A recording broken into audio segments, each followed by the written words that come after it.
वैसे इनका आधार कार्ड तो बनता नहीं है, लेकिन इसके मुंह के जो दांत होते हैं ना, उस दांत की क्वालिटी से हमको पता लगता है। जितना बड़ा सपना होगा उतनी बड़ी समस्या भी होगी, ये तो डेफिनेट है भाई। समस्या तो आनी आनी, चाहे कोई भी बिजनेस आप कर लो उसमें समस्या 100% रहेगी।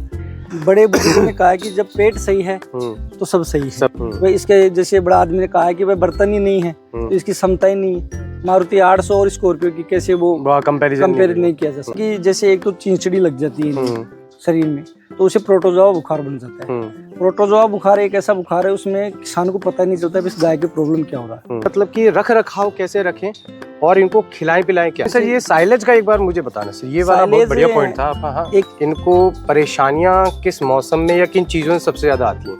अगले बंदे की किस्मत भी काम करती है। ये कांच का महल है सर, ले जाए तो ले जाए, चाइनीज माल की तरह है। चले तो बहुत चल जाए, चले तो शाम तक, हाँ, और ज्यादा चले तो चांद तक। सही बात है। Again welcome. हम हैं अभी संतोष जी के फार्म पे दोबारा से, ठीक है। तो हमारा जो पिछला पार्ट था वो था हाउ टू स्टार्ट एंड किस तरीके से देखें, ठीक है ना, कि भाई एक फार्म को कैसे चलाना है कैसे नहीं, और किस तरीके से हम गाय देख रहे हैं, कहाँ कहाँ से देख रहे हैं और इनकी जर्नी किस तरीके से रही, ताकि समझ में आए कि काम शुरू कैसे होता है, आप अपने हिसाब से उस चीज़ को जज कर पाएँ। अब एक वो चीज़ है कि भाई अब मैं अगला जो ये वाला वीडियो हमारा जो आ रहा है वो ये वीडियो इसलिए है ताकि हम ये देख पाएँ और समझ पाएँ सर के तजुर्बे के हिसाब से कि अच्छी गाय खरीद लेने तक तो हम पहुँच चुके हैं। अब आगे क्या करना है, कि क्या खिलाना है, कैसे रखना है, क्या बीमारियां आ सकती है, क्या नहीं आ सकती, ये सारे पॉइंट्स के ऊपर अपन डिस्कस करते हैं एक बार। तो यादव जी दोबारा से नमस्कार। नमस्कार। ठीक है, अब एक और चीज़ मैं पूछ रहा था कि चलो यहाँ तक समझ में आया। अब मैं एक चीज़ पूछ रहा था सर कि शुरू से जैसे आपने बोला कि हम गाय तक तो आ चुके हैं, अब सर इनको मतलब कि रख रखाव कैसे रखें और इनको खिलाएं पिलाएं क्या, सबसे पहला बेसिक पॉइंट ये था। देखो गाय में ऐसा है कि सबसे पहले तो गाय नस्ल की होनी चाहिए, क्योंकि दुधारू गाय जो नस्ल की होगी वही गाय दूध दी। पहला प्रश्न तो ये हो गया। हम कई बार क्या करते हैं कि किसी के बहकावे में आके कोई भी हमें कैसी भी गाय थमा देता है, हम उसको फार्म पे लेके आ जाते हैं। लेकिन जैसे आपने पीछे देखा होगा ये गाय का, तो इस टोटल गाय ये HF है, और HF में भी कुछ गाय 60% HF होती है और कुछ गाय 90% HF होती है। सबसे ज्यादा तो इनका बॉडी वेट का आप बता रहे हो, जैसे खिलाने पिलाने का, तो इसमें इनका जो फेवरेट भोजन है वो तो पशुआहार ही है। लेकिन टोटल पशुआहार यानी अगर हम केवल इसको पशुआहार ही देंगे तो सर इनका इम्यूनिटी पावर कमजोर हो जाएगा। अच्छा। तो कई लोग क्या करते हैं, लेकिन मैं तो इनको थोड़ा गीला बंटा भी देता हूँ। साइलेज उपलब्ध करा रखा है चुकंदर का, तो इनको मैं साइलेज देता हूँ। सबसे मेन बात है इनको मिनरल मिक्सचर। हाँ, जैसे कोई भी कंपनी मान लो, आजकल सभी कंपनियां अच्छी हैं, लेकिन मैं तो जैसे हिमालय वगैरह का यूज लेता हूँ, और कैल्शियम वगैरह इंटास वगैरह के काम में लेता हूँ। हाँ। और सादा नमक, ये 2-3 चीजें ऐसी है जिससे इनका शरीर का जो बैलेंस है वो बना रहता है। मैं इनका बड़े बुजुर्गों ने कहा है कि जब पेट सही है तो सब सही है। सब सही है, तो इनका पेट सही रहना चाहिए। और जानवर तभी दूध देता है सब जब उसका जो फेवरेट भोजन उनको मिलता रहे। भूख सबको लगती है, इंसान को भी लगती है, जानवर को भी लगती है, लेकिन उसको पसंद क्या है वो देखना पड़ता है। तो पसंद में आप उनकी जो फेवरेट चीज़ है ना, वो फेवरेट चीज़ उनको खिलाओ। ये साइलेज का एक बार मुझे बताना सर, ये वाला बहुत बढ़िया पॉइंट था। हाँ। एक तो आता है मक्के का, हाँ, एक आता है नेपियर का, हाँ, एक आता है चुकंदर का। अच्छा, ये खरीदना पड़ता है, बनाना पड़ता है? नहीं सर, बाजरे वगैरह का, मक्के वगैरह का तो हम यहाँ बना सकते हैं। ठीक है। वह किसान उसको मशीन से कुट्टी करके थोड़े दिनों तक चक्के में दबा के रखना पड़ता है, वो हाँ, गल जाता है, उसके बाद हम उसको यूज ले सकते हैं। लेकिन अपने पास इतनी व्यवस्था ही नहीं है। हाँ। तो हम तो मार्केट से इनको हरियाणा पंजाब से ज्यादा बनता है उधर, तो यहाँ ले लेते हैं। 7 रुपए kg के हिसाब से वो आता है। ठीक है। और पर डे कितना एक गाय पे कितना चला जाता है? सर जैसे अच्छी दुधारू नस्ल की गाय होती है उसके 7 kg 8 kg 5 kg के लगभग एक दिन का, एक टाइम का। हाँ, अच्छा। दूसरे टाइम का फिर वही रिटर्न होता है। यानी इसको हरा चारा और सूखा चारा और साइलेज हम 20 से 21 kg के लगभग पूरा संतुष्ट आहार देते हैं। तो वो 20-21 खाने के बाद ये गाय 30 से 35-25 लीटर तक, अच्छा, जिसकी कैपेसिटी और क्षमता के अकॉर्डिंग होता है भाई। जैसे ये गाय छोटी गाय है, ये गाय बड़ी है, तो उसका साइज का भी सर उस पर डिपेंड करता है भाई। इसके जैसे बड़ा आदमी ने कहा है कि भाई बर्तन ही नहीं है तो इसकी क्षमता ही नहीं है। मारुति 800 और स्कॉर्पियो की कैसे वो कंपेयर नहीं किया जा सकता, वो इन पे डिपेंड करता है। इसलिए हमने सारी गाय बड़ी खरीदी और ताकि अच्छा दूध दे सके और हमारा काम दूध का था ना, इस चक्कर से व्यापार अच्छा चल सके। ठीक। और आपके एक और चीज बताइए आपने कि आपने ये जो आपकी ये गाय हैं जैसे यहाँ पर देख रहे हैं अपन और एक वहाँ आगे, इनकी कैपेसिटी आप बता रहे थे ज्यादा, बहुत ज्यादा मतलब जी सर, ये गाय है जैसे पिछले मैंने बताया था आपको भाई, मेरे 52 लीटर तक मैंने इसका 52 लीटर तक। हाँ, ये डायरेक्टली लाइव देख लो आप यहाँ 52 लीटर तक की, मतलब कौन सी सर, ये वाली आप? 2 नंबर सर, ये 2 नंबर, वो 2 नंबर। हाँ, ये गाय है, ये मेरे फार्म की सबसे पहली गाय है। उस समय मैंने इसको 1,20,000 रुपए में खरीदी। वो रही उस जगह पे जो अब जो देख रहे हैं आप। हाँ। ये गाय अभी तो ड्राई है, प्रेग्नेंट है, बच्चा देने वाली है। पिछले ब्यात में मैंने सर इसका 52 लीटर दूध लिया। और इसके आगे जो गाय है मेरे पास आ जाओ, ये गाय अभी बच्चा देगी लगभग 10-15 रोज बाद में। तो लगभग इसकी कैपेसिटी भी सर 40 प्लस की है। 40 प्लस की है। पिछली बार 40 प्लस मैंने इसको तैयार किया है। अब की बार ये लगभग मेरे हिसाब से 50 क्रॉस कर जाएगी। अच्छा, क्योंकि जैसे जैसे इनका ब्यात बढ़ता है, हाँ, जैसे जैसे इस माहौल में वो सेट है। जैसे पिछले ब्यात में मैं इसको लेके आया था यहाँ, तो ये थोड़ा कंफ्यूज थी, मैं भी थोड़ा कंफ्यूज था। अब जैसे जैसे ये मेरे पास है, तो इस माहौल में सेट हो गई। वातावरण तो सबको सेट करना पड़ता है। तो धीरे धीरे जैसे पिछले ब्यात में ज्यादा कम दिया, तो अब की बार वो पूरा दूध मेरे हिसाब से ये 50 क्रॉस कर जाएगी सर। ठीक है यादव जी, तो जैसे मतलब कि खाने का और उसका हिसाब रहा इनका। अब दूसरे में पूछ रहे थे कि इनके जैसे कि रख रखाव के अंतर्गत इनको परेशानियां किस मौसम में या किन चीज़ों से सबसे ज़्यादा आती हैं, तो उनका इलाज क्या है, मतलब उनके क्या क्या सॉल्यूशन हो सकते हैं? रख रखाव में सर ऐसा है कि एक गाय को कम से कम 4 फीट की दूरी होनी चाहिए। हाँ। जैसे ये अपना शेड बनाया है, मैंने लोगों ने 7 फीट की जगह कवर की थी, लेकिन मैंने इनको 1 फीट और बढ़ाया है। जैसे मशीन वगैरह लगाने में थोड़ी सहायता मिल जाती है। 7 फीट बोला आपने? 4 फीट? 7 फीट है। 7 फीट कम से कम? 7 फीट 2 गाय के लिए। हाँ। जैसे ये अपने शेप बना रखा है, एक यहाँ एक वहाँ, इसके बीच में वाटर लेवल हो। जैसे इसका निर्माण चालू है, मौसम को देखते हुए हमने रोका था इसको, थोड़ा मौसम ठीक बारिश का था, तो इसके बीच में वाटर लेवल 4 फीट के बीच में पानी का वाटर लेवल लगा दिया जाएगा, जिसको हम बोरिंग के पाइप बोलते हैं। वो पाइप इकट्ठे कर देते, खड़े कर देते हैं, उसमें से ऑटोमेटिक पानी आता है। वाटर लेवल दूसरी जगह होता है, जिसको जितना पीना होता है वो पी लेती है। जैसे जैसे खाली होगा ऑटोमेटिक वो पानी के ऊपर पे आ जाएगी। 4 फीट एक गाय को नॉर्मल खड़ी होने के लिए सफिशिएंट जगह चाहिए। और नीचे जैसे फर्श हो जाएगा, गंदगी मिट जाएगी। और विशेष रख रखाव के लिए बाहर तो हम जैसे इनको खुले में रखते हैं सर, कच्चे में, क्योंकि सारे दिन यहाँ फर्श पे रहेगी ना, तो इनके घुटने वगैरह, नाखून वगैरह ये खराब हो जाते हैं, खराब होते, दुखने लग जाते हैं। हाँ। और जैसे फर्श रहेगा तो उसमें थनेला रोग सबसे ज्यादा आता है। अच्छा। थनेला थन में आता है, और थन खराब हो जाते हैं पशु के, तो फिर क्या बचा उसके, क्या बचा वही है। तो सबसे ज्यादा प्रॉब्लम इन जानवरों में थन की होती है। भाई जैसे बुखार वगैरह है तो सबके पास नॉर्मल है, लेकिन जो थन है ना, थन चले जाते हैं फिर। जैसे एक बार गाय का थन चला गया, एक ब्यात में एक चला गया, दूसरी ब्यात में दूसरा चला गया, तो फिर वो गाय खराब हो जाती है। तो विशेषकर इनका रख रखाव के लिए ये कच्ची मिट्टी का उपयोग ज्यादा करना चाहिए। ठीक है। खाना खिला दिया, दूध निकाल लिया, भाई यहाँ गंदगी ना हो, फिर उसके लिए हम कच्चे का व्यवस्था कर रखी है। हमने ये खेत रोक रखा है 2-3 बीघे का, इसमें ये सारे दिन खुली रहती है। जैसे ही थोड़ा ऐसा लगता है कि भाई मिट्टी पक्की होने लग गई, तो उसमें ट्रैक्टर की सहायता से उसको कल्टी मार देते हैं। हाँ, और इनके जैसे उम्र का कैसे अंदाजा लगता है? उम्र में सर पशुओं में वैसे दांत देखे जाते हैं। हाँ।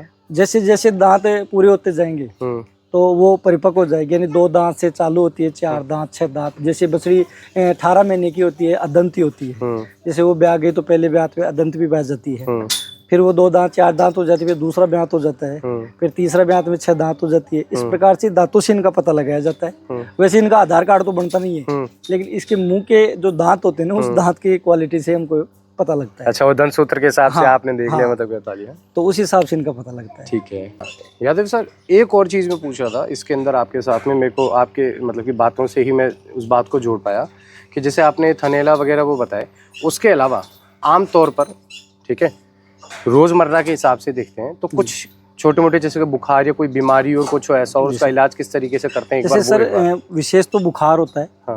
जैसे नॉर्मल बुखार तो 2-3 डिग्री तक, 102-3 डिग्री तक नॉर्मल सा माना जाता है, क्योंकि इसके टेम्परेचर जो रूमन का जो पीएच होता है वो 27 से 38 डिग्री तो इसका खुद का होता है। 102 या 103 तक तो विशेष नॉर्मल बुखार मानते हैं। उसके लिए तो हम टेबलेट वगैरह रखते हैं खुद, वो दे देते हैं। फिर इससे ज़्यादा बुखार 105 से डिग्री होती है, तो उसमें कई कारण होते हैं। उसमें कई कारण क्या होता है कि जैसे एक तो चिंचड़ी लग जाती है शरीर में, तो उसे प्रोटोजोआ बुखार बन जाता है। प्रोटोजोआ बुखार एक ऐसा बुखार है, उसमें किसान को पता नहीं चलता इस गाय की प्रॉब्लम क्या हो रहा है। उसमें क्या है कि शरीर से जो पेशाब निकलता है गाय के, उसका रंग लाल हो जाता है। अच्छा। जैसे कच्ची मिट्टी है तो कौन इतनी गाय का ध्यान रखेगा, भाई लाल पेशाब करी है, हाँ हाँ सही है। तो उस पेशाब की सहायता से खून बाहर हो जाता है इनका, और इनका हीमोग्लोबिन डाउन हो गया फिर, और गाय खत्म हो जाती है। एक दो गाय खत्म होती है जब तक तो किसान को ये नहीं पता लगता है कि भाई इसकी बीमारी क्या हो रही है। कोई एक्टिव किसान है उसको पता लग जाए तो थोड़ा भाई बुखार है या चींचड़ी है तो हम उसका इलाज करवा लेते हैं। चींचड़ी के लिए जैसे विशेष हम हाईटेक वगैरह यूज लेते हैं, कुछ साबुन वगैरह भी आते हैं जो इनको नहलाते समय लगा देते हैं ताकि वो इसके ऊपर असर ना करे। लेकिन हम तो सर महीने के 3 महीने से इनके ऊपर हाईटेक का उपयोग करते हैं। डॉक्टर को बुलाते हैं, चमड़ी में एक इंजेक्शन आता है वो इसके ऊपर लगा देते हैं ताकि वो चींचड़ी इसके ऊपर कारगर ना हो। इसमें चमक आ जाती है जानवर के, फिगर, आंखों में जो कीड़ वगैरह है, जिया, चींचड़ी, ये कुछ भी फिर इसके ऊपर प्रभाव नहीं होता उनका। और विशेष इसमें कोई वैसी बात नहीं। और फिर सर सबसे मेन बात है अगले बंदे की किस्मत भी काम करती है। ये कांच का महल है सर, ले जाए तो ले जाए, चाइनीज माल की तरह है, चले तो बहुत चल जाए, चले तो शाम तक, हाँ और ज्यादा चले तो चांद तक। सही बात है सर। लेकिन सर ऐसा है अगर इनके साथ अगर हम पूरी मेहनत करें ना तो ये कभी भी धोखा नहीं देती। पेशेंस रखेगा, बिल्कुल सर, पेशेंस तो रखना पड़ेगा। पेशेंस में ऐसा है कि कई लोग ऐसे करते हैं कि एक दिन में ही वो सारे पैसे इनसे कमाना चाहता है कि मैं तो आज ही पैसे वाला बन जाऊं। सर हमने बहुत स्ट्रगल किया है, कहने का मतलब मैं बहुत परेशान भी हुआ हूँ, और आज आपके सामने जो है बिल्कुल सूटेबल तरीके से भी है। तो क्योंकि देखो जितना बड़ा सपना होगा उतनी बड़ी समस्या भी होगी, ये तो डेफिनेट है भाई। समस्या तो आनी ही आनी है, चाहे कोई भी बिजनेस आप कर लो उसमें समस्या 100% रहेगी। तो हमने बहुत स्ट्रगल किया है, बहुत मेहनत की है, तब जाके सर आज हमारे पास अच्छा फीडबैक है। हमने जैसे जैसे व्यवस्था बढ़ी है वैसे वैसे हमने पशुओं की व्यवस्था भी बढ़ा ली है। सही है। लेकिन आने वाले समय में शायद मेरे पास 100 गाय हो जाएगी, और मैं उस साइड को यहाँ शिफ्ट करने के बाद में। अरे सर आप इतनी मेहनत हो रही है, आपकी नहीं हुई तो किसकी होगी? नहीं सर, मैं कहने का मतलब ये है कि भाई मैं पहले स्कूल लाइन से था तो मैं बच्चों के साथ भी सर पूरी 100% देता था, और आज पशुओं के साथ है तो वो यूँ मालूम है इनको भी अपना 100% दे रहा हूँ। और सर मैं इनको 100% दे रहा हूँ ना तो ये मेरे को 110% दे रही है। सही है। आपने देखा है कि एक भी जानवर बिना नस्ल का नहीं है, बिना काम का भी नहीं है। मैंने आपसे कहा था भी थोड़ी देर पहले कि भाई लाएंगे वो अच्छा ही लाएंगे, और इनको खिला रहे हैं सर वो भी अच्छा खिला रहे हैं। इनके साथ हमने कभी भी कंप्रोमाइज नहीं किया, भाई आज कम रेट है और कुछ है तो हमने कभी भी उस चीज़ के ऊपर फोकस नहीं किया। भाई इनको तो इनका पूरा खिलाओ, जो लॉस बेनिफिट होगा वो अपने पास होगा। सही है सर। इस प्रकार से ये सही चल रहा है और बिल्कुल सुचारू रूप से भगवान ने चाहा तो दिन प्रतिदिन में इसको प्रोग्रेस पे ही ध्यान दे रहा हूँ। तो यादव सर मैं एक और चीज़ पूछ रहा था आपसे संतोष जी कि बस ये जो इसको थोड़ा सा मैं एक्सप्लेनेशन चाह रहा था, बिकॉज क्या मेरे को ना बहुत डीपली ढंग से कोई समझाने वाला सही तरीके से मिला नहीं कि ये मतलब ये कैसे वर्क करती है दूध निकालने वाली मशीन। वर्क में सर ये है कि भाई ये वैक्यूम है, इसमें वैक्यूम बनाती है। हाँ। ये 2 HP का मोटर है और ये वैक्यूम इस पाइप के द्वारा देती है, हवा खींचने का काम करती है। ठीक है। और ये लाइनर में आता है इसमें। हाँ। ये फल्सलेटर चलते हैं उससे, और फल्सलेटर से ये लाइनर में आता है। ठीक है। ये हर को हम ऐसे उल्टा करके गाय के थन में चढ़ा देते हैं। ठीक है। और ये ऑटोमेटिकली 2 थन एक बार काम करते हैं, 2 थन एक बार काम करते हैं। जैसे हम ऐसे मुट्ठी से हाथ से निकालते हैं, हाँ, तो 2 पे वही, हाँ, जैसे 2 हाथ काम करते हैं वैसे ये मशीन काम करती है। तो चारों सिस्टम ऑटोमेटिकली ये इस मशीन में ये पारदर्शी पाइप है, इस पारदर्शी पाइप के द्वारा ये टैंक में दूध इकट्ठा यहाँ पे दूध आता रहेगा।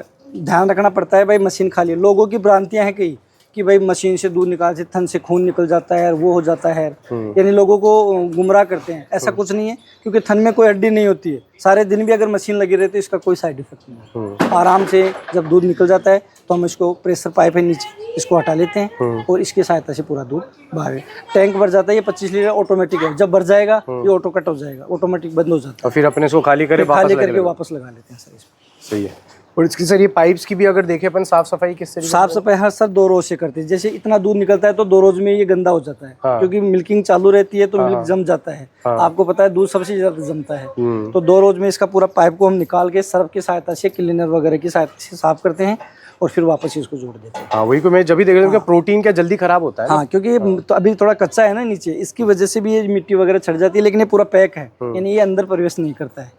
तो बाहर से जो गंदा भी होता है तो उसको हम बाहर से साफ कर लेते हैं, और अंदर जो गंदा होता है उसको क्लीनर लगा के इसमें हमने बना रखा है सिस्टम साफ करने का। कंपनी साथ देती है, जैसे ये वानसन की मशीन है, इसने कंपनी ने हमें पूरा सुविधा दे रखा है, तो उससे हम इसको क्लीन कर लेते हैं। सो इस पूरी डिटेल कन्वर्सेशन और डिटेल वीडियो के बाद में आपके लगभग कई सारे डाउट तो क्लियर हो चुके होंगे ठीक है। बाकी यादव सर ज्ञान एक ऐसी चीज़ है, मतलब कि यादव सर हो या और भी कई लोग हैं जो कि सच में लोगों के लिए भी, मतलब अपने काम के साथ साथ बाकी किसानों के लिए भी मेहनत करते हैं या फिर सिखाना चाहते हैं, उसकी कोई लिमिट तो होती नहीं। आप पूछते जाएंगे, बताते जाएंगे, सब कुछ होगा। और इनका सबसे अच्छी बात मेरे को ये भी लगी कि भाई हमारा तो घर एनी टाइम खुला रहता है, किसी को भी कुछ जानना हो, सीखना हो तो हम उसकी मदद के लिए भी खड़े हैं, ठीक है। तो बाकी अब एक बार इस वीडियो को ये एंड करते हैं, दोबारा ज़रूरत लगती है तो दोबारा आते हैं यादव जी के पास में। बाकी फिलहाल बहुत अच्छा लगा सर आपके फार्म पे आकर के, आपका काम देख करके, और सबसे बड़ी बात आपकी नॉलेज देख करके। और मैं ज़्यादा कनेक्ट कर पाया क्योंकि मैं भी टीचर ही था जी सर। मैं रिसेंटली भी अभी थोड़ा बहुत तो मतलब ज़्यादा तो पता नहीं, ठीक है, कोई दिक्कत नहीं है। बाकी फिर एक बार और मिलते हैं। अच्छा लगा आपसे, लाइक कीजिए, शेयर कीजिए, सब्सक्राइब कीजिए हाथ जोड़ करके। और बहुत अच्छा लगा सर। कुछ और एंड में बोलना है तो आपको, जैसे फॉर्च्यूनर वाला बढ़िया लगा मेरे को आपका, ऐसा कुछ बोलना हो तो नहीं बस चलिए ठीक है, टाइम के साथ ही बोलेंगे सर, टाइम के साथ ही बोलेंगे, ठीक है। चलिए मिलते हैं दोबारा, ठीक है। Thank you so much. यहाँ पे दूध आता रहेगा, भैया बीच में आ गए। तो उसमें क्या है कि थोड़ा मेरी हाइट देख रहे हो, 6 इंच से हल्की सी कम है, 1.25 समथिंग, कुछ 1 इंच मान लो। आप हाइट देखो इसकी, रेलवे स्टेशन होता है ना जैसे, ऐसे क्यों नहीं देंगे यार 50 लीटर दूध यार कम से कम। ये देखो तुम, अरे ब्रीड देखो आप, कुछ एकदम ये कुछ है, वजन देखो इनका, क्यों नहीं आएगी 1.5 लाख रुपए की ये गाय यार, गजब कर रहे हैं। देखो तो सही कहाँ तक जा रही है। अरे हाँ, नहीं उलझ रहा भाई तुमसे, कोई नहीं उलझ रहा, टेंशन मत लो, चलो लगे रहो। क्या नाम है? किशन है क्या? वो भाग क्यों रहा था? ऐसे उधर देख कैसा देख कैसे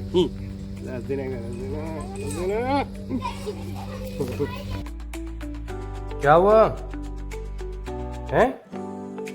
क्या हो गया? स्कूल नहीं गया आज? चैनल सब्सक्राइब किया क्या मेरा, द हार्वेस्ट जंक्शन? किया क्या? बात तो सुन ले। अरे अरे जा कर, अरे मत कर सब्सक्राइब यार, बात तो सुन ले सुन इधर इधर। अरे किया क्या सब्सक्राइब? इधर आओ, मत करो, जाओ चलो खेलो। देखो शांति से बैठा है ना, देखो चमक जाता है ये ज्यादा करो तो, है ना, चमक जाता है ना। हाँ, कितनी उम्र है इसकी? क्या 20 दिन तो सही है यार। अभी तो कोई ना, अभी तो नर्सरी में भेजेंगे, क्या है, तो अभी तो बहुत टाइम पड़ा है ना। अरे अरे अरे, स्कूल का नाम सुनते भाग गया। असली खजाना तो यहाँ है यादव जी का, देख रहे हो आप। एक भी गाय 50 लीटर से नीचे की नहीं है, समझ रहे हो। कहाँ आना चाहिए आदमी को कोई सामान उठाना हो तो। इसीलिए कहता हूँ जुड़े रहो, लाइक करो, शेयर करो, सब्सक्राइब करो, बाकी समझ जाओगे धीरे धीरे भाई के साथ, ठीक है। चलो मिलते हैं।